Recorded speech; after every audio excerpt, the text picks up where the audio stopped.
Hi, I'm Levy, your friendly neighborhood Chibi Leviathan, and I'll be recapping Session 8 of the Royal Explorers Society, Part 2, The Ruins of Val Shaheim. When we left off, Dirk was in great peril, unconscious in the arms of a creature that was carrying him off towards Dr. Moreau. When we begin the session, we all still are in initiative, running towards the unconscious Dirk. However, Dirk's turn comes up first, and since he requires to roll a death save while he is unconscious, rolls a natural 20, regains consciousness, and proceeds to slam his Makuhito down onto the creature, killing it with a natural 20. So, he rescues himself.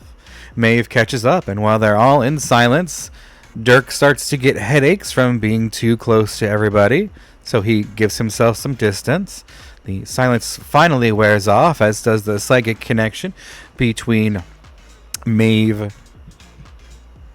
Bo, and Stug that was caused from an earlier activation of, I believe, Stug's Arcstone within his gun arm. We managed to take some time to heal up a little and head deeper into these tunnels where Dr. Moreau was trying to take us.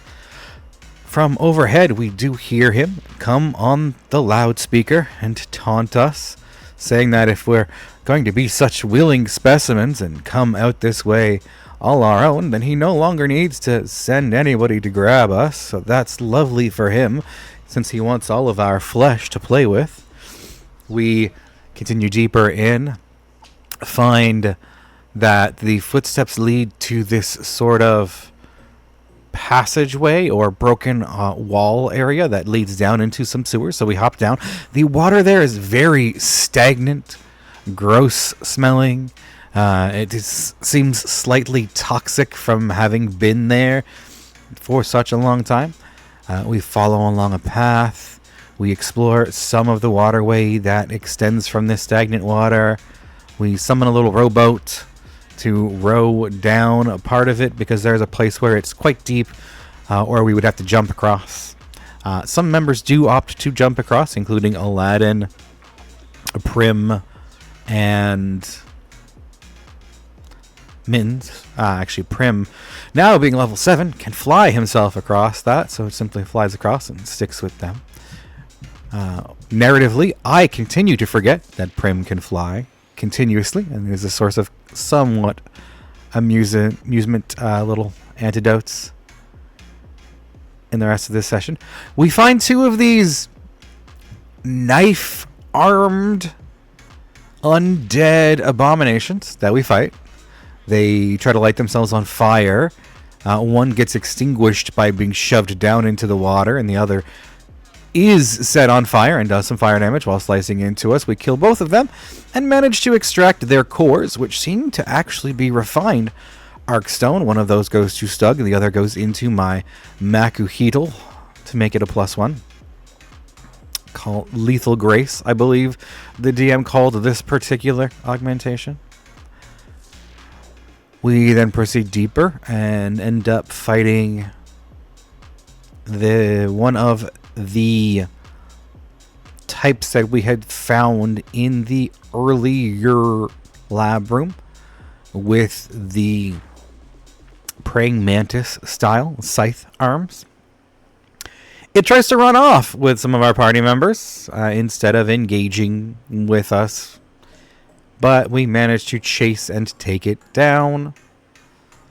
We then proceed further in and find a lovely room that leads to the outdoors, so we check out the hole that leads out onto the streets, survey the street area, and see that while it's not near anything important to us at the moment, it does at least seem to be a safe place to escape. We go further in and have another fight, I believe. And since we're all injured rather thoroughly at that point, we return back to this room that leads outside so that we can take a short rest. After our short rest, we go deeper into the tunnel system and find one of those little harvesters has been taking the parts from the things we had fought.